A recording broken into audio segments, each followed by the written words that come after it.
Hello students, हम लोग successive differentiation के लेक्चर 7 पे आ गए हैं और इसमें हम लोग सीखेंगे इस लेक्चर में कि how to find yn0 that is the nth differential coefficient at x is equal to 0।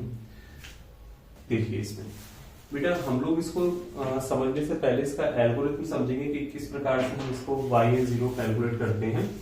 तो यहां पर देखिए हम लोग एक मेथड समझते हैं, मेथड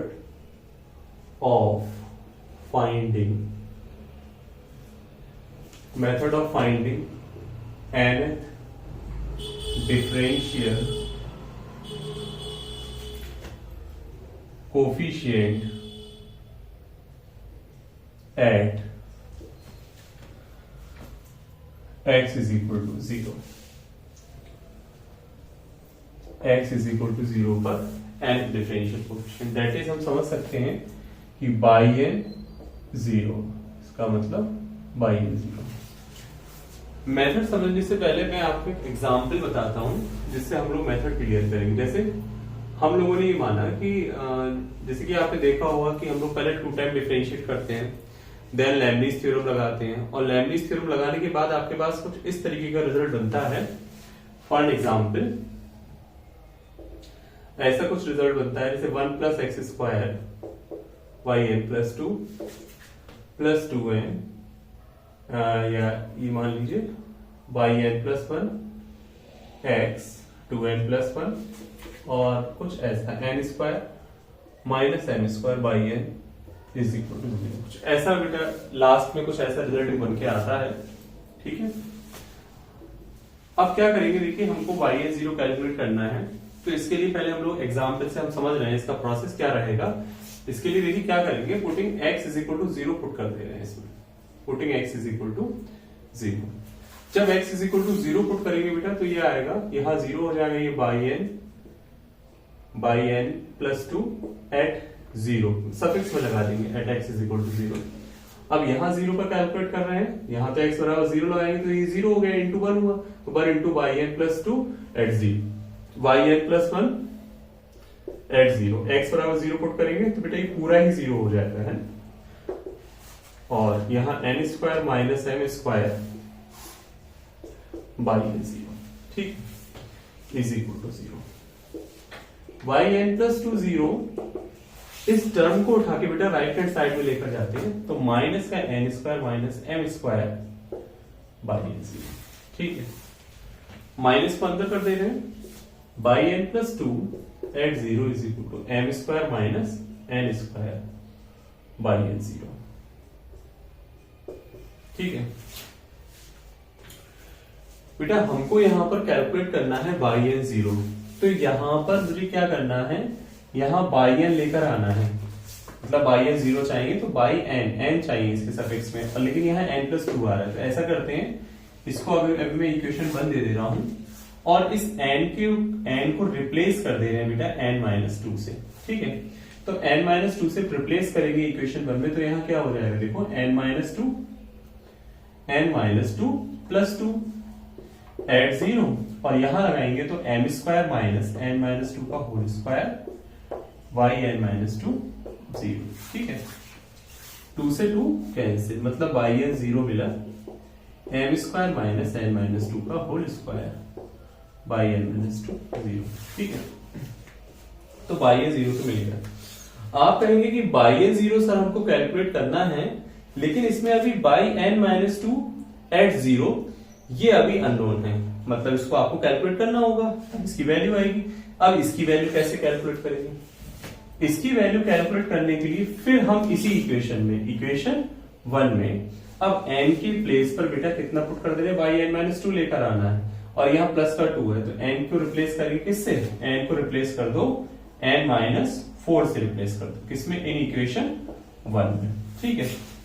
अब जब इक्वेशन 1 में हम बेटा इसको रिप्लेस करेंगे तो आप देख सकते हैं कि n की जगह हम कितना लिख रहे हैं, n - 4, तो n - 4 + 2 0, क्योंकि n - 2 तब मिलेगा जब यहाँ n - 4 होगा, इज इक्वल टू m² और n - 4 का होल स्क्वायर n - 4 एट 0। बेटा ये आया yn - 2 0 और आगे आपने देखा कि एम स्क्वायर एन माइनस 4 का होल स्क्वायर और वाई एन माइनस 4 0। इस वैल्यू को देखो, आपको वाई एन 0 कैलकुलेट करना था, जो कि in terms of y n minus 2 आ रहा था। तो आप क्या करेंगे, इस वाई एन माइनस 2 0 की वैल्यू को आप यहां पर पुट कर दीजिए। जब आप यहां पर पुट करेंगे तो बेटा आपको मिलेगा y n 0 is equal to m square minus n minus 2 का होल स्क्वायर मिला। और जब वैल्यू पुट करेंगे तो इससे मल्टीप्लाई होगी, m square minus n minus 4 का होल स्क्वायर होगा और वाई एन माइनस 4 हो जाएगा एट 0। अब फिर वही बात बेटा कि आपको बाई एन 0 कैलकुलेट करना है, तो आप कहेंगे सर बाई एन माइनस 4 0 अभी ये अननोन है, तो इसको कैलकुलेट करना होगा।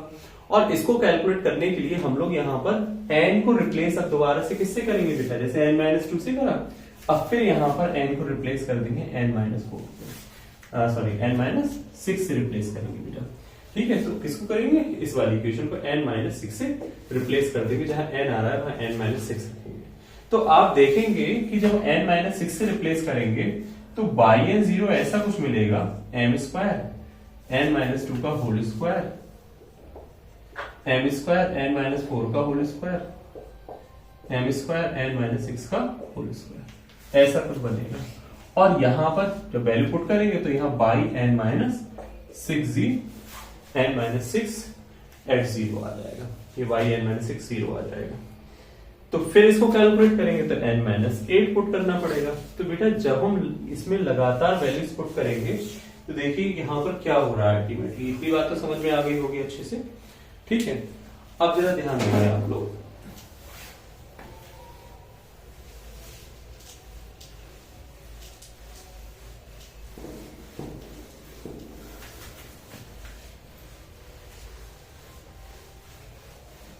देखो बेटा यहां पर आपने देखा कि बाई एन 0 की वैल्यू जो निकल के आई है वो एम स्क्वायर एन माइनस 2 का whole square, m square n minus 4 का होल स्क्वायर। देखिए इसमें एक चीज और भी देख रहे हैं हम, बताते हैं, एम स्क्वायर एन माइनस 6 का होल स्क्वायर और बाई एन माइनस 6 एट 0।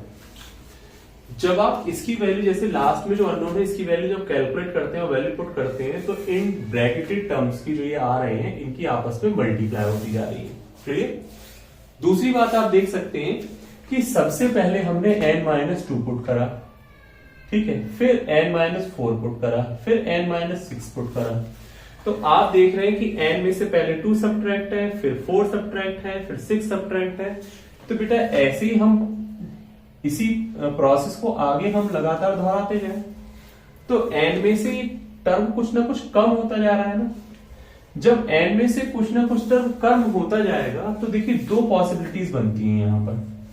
दो पॉसिबिलिटीज क्या, कि जब कोई, अब जैसे n में से 2 सब्ट्रैक्ट करेंगे तो कोई ना कोई नंबर तो बचेगा, फिर n में से 4 सब्ट्रैक्ट करेंगे फिर कोई ना कोई नंबर बचेगा, n में से 6 सब्ट्रैक्ट करेंगे फिर कोई ना कोई नंबर बचेगा। यानी इसका मतलब कि जब आप लगातार सब्ट्रैक्ट करते चलेंगे तो नंबर कम हो रहा है ना, पहले 2 सब्ट्रैक्ट फिर 4 सब्ट्रैक्ट फिर 6 सब्ट्रैक्ट, तो n में से कुछ ना कुछ जब लगातार सब्ट्रैक्ट होगा तो फाइनली दो स्टेज आती हैं कि जो नंबर बचेगा यहां पर लास्ट में, n अगर इवन हुआ तो नंबर कहां रुकेगा, जैसे कम होते होते अगर इवन हुआ तो 2 पे रुक जाएगा, और अगर ऑड हुआ, अगर ऑड नंबर हुआ तो लगातार आप जब कम कर रहे हैं तो ये नंबर किस पे रुकेगा, जाकर 1 पे रुकेगा। ठीक है, तो यहां पर हमने ये देखो बेटा पहले 2 सब्ट्रैक्ट है, फिर 4 सब्ट्रैक्ट है, फिर 6 सब्ट्रैक्ट है, तो n वाला जो ये जो नंबर जो बच रहा है ना, ये नंबर लगातार कम होता जाएगा। तो एक स्टेज ऐसी आएगी कि अगर n इवन हुआ तो 2 पर रुक जाएगा, जो रिजल्टेंट नंबर आएगा कम होते होते, या फिर ऑड होगा तो 1 पे रुकेगा। तो दो पॉसिबिलिटीज बनती हैं यहां पर कि n इज इवन, केस यहां पर हम बनाते हैं n इज इवन और n is odd, n is odd. ठीक है, अच्छा चाहे इवन हो या ऑड हो, तो आप देख रहे हैं चाहे इवन हो या ऑड हो, देखो पुट तो हर बार n को रिप्लेस करेंगे, n minus 2, n minus 4, n minus 6, और अगर इवन होगा तो 2 पर रुकेगा, ऑड होगा तो यही 1 पर रुक जाएगा। तो हम यहां पर क्या करेंगे इस वाले केस में इवन वाले केस में हमको क्या करना पड़ेगा, पहले n को रिप्लेस करना पड़ेगा n-2 से, फिर n-4 से, फिर n-6 से, जैसे कि आपने देखा लगातार पुट कर रहे थे। इवन होगा तो लास्ट में कितना पुट करेंगे, 2 पुट करेंगे, ठीक है। ऑड होगा तो ऑड होने के लिए देखिए क्या क्या चल रहे हैं, n-2 पुट कर रहे हैं, n-4 पुट कर रहे हैं, n-6 पुट कर रहे हैं। ऐसी ऑड होगा तो लास्ट में हम लोग क्या पुट करेंगे, 1 पुट करेंगे, ठीक है। तो इस पूरे एग्जाम्पल को जैसे हमने यहाँ पर कैलकुलेट करना है ना y0, अगला n-6 फिर n-8, तो कम होते होते अगर इवन होगा तो 2 पे रोकेंगे, ऑड होगा तो बेटा इसको 1 पे रोकेंगे। तो इस पूरे एग्जाम्पल को हम लोग कुछ पॉइंट्स में लिख ले रहे हैं, जिसको हम लोग समझते हैं कि ये मेथड है फाइंड आउट करने का, क्या y0, कि y0 फाइंड आउट करने क्या मेथड है उसको हम लोग देखेंगे। अब इसको कुछ हम लोग स्टेप्स में लिख लेते हैं।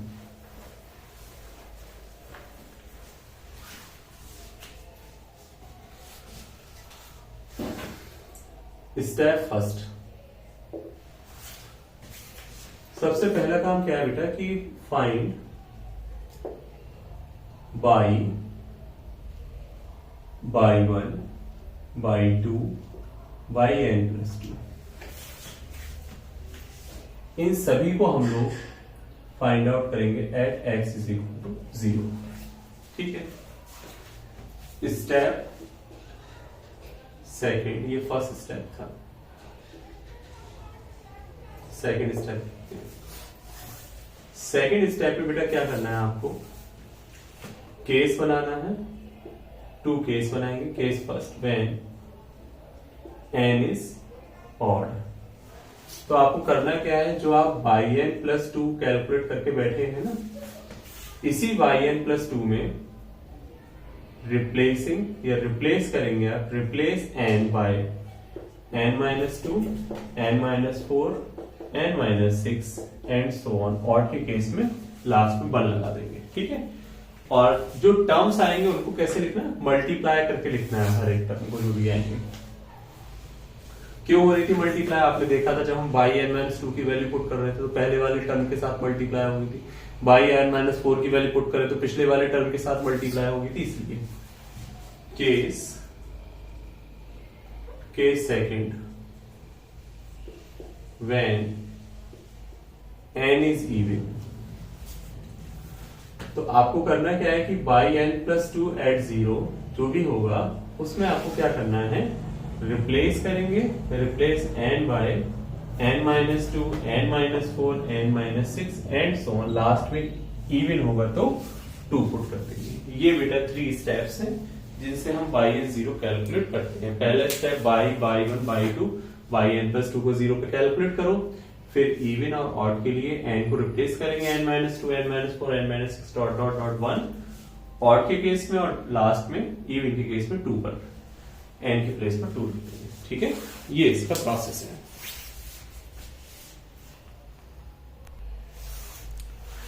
बच्चों, method of finding the nth differential coefficient at x = 0 आप लोगों ने आसानी से समझा, क्या इसके मेथड होंगे और यही क्यों इसमें n-2, n-4, n-6 क्यों पुट करते हैं, लास्ट में ऑड होगा तो 1 पे, इवन होगा तो 2 पे क्यों रुक रहा है, ये सब आप लोगों ने देखा। अब बेटा इससे रिलेटेड जितने भी क्वेश्चंस हैं y0 से रिलेटेड हम लोग लेक्चर 8 में देखेंगे, सक्सेसिव डिफरेंशिएशन के। नेक्स्ट वीडियो में मिलते हैं बेटा।